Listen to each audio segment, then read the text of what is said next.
Hi everyone, Gian here. Our Bible verse for today is all about 2 Samuel 5:10.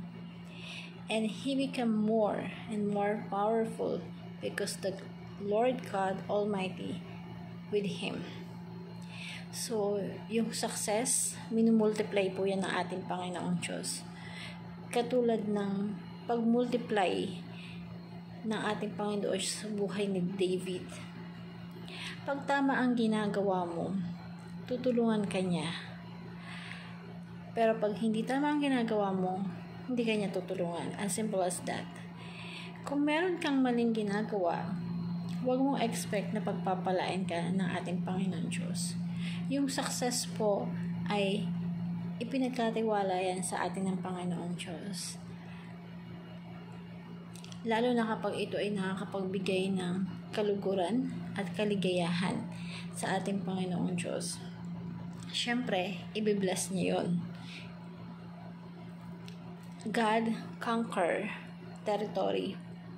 Lahat ng aspect po ng buhay natin, patuloy niyang binabago, sinasakop.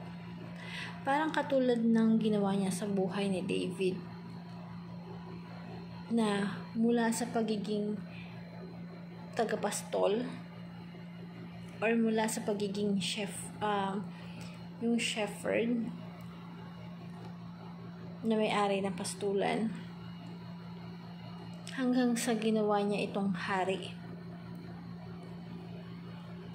Inangat siya ng Panginoong Diyos mula sa pagiging shepherd boy, naging may-ari ng pastulan hanggang sa naging hari. God, discipline, immorality. Dati, isa lang yung responsibility na meron tayo. Pero, habang nagiging malawak yung pagiging successful natin, lumalawak din yung responsibility natin. So, we have to be responsible and be faithful to God. Be sensitive to God's corrections. Kapag binigyan ka ng correction ng Panginoong Diyos, dapat be quick to repent. Matuto tayong pakinggan kung ano yung correction na ginagawa niya sa buhay natin. Napakinggan talaga natin yung tinig niya.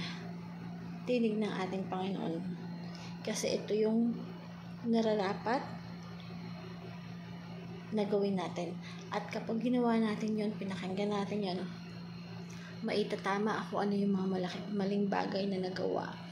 So, katulad ni David, nagkaroon siya ng maling nagawa hanggang sa nadamay yung pamilya niya at yung kingdom na kung saan pinamumunuan niya.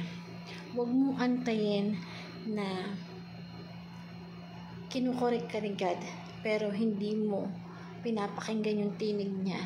Huwag mong antayin na madamay pa yung taong mahal mo, yung pamilya mo, yung territoryong ginagalawan mo. Be quick to repent. Hope this Bible verse you learn a lot. Again, thank you everyone and God bless.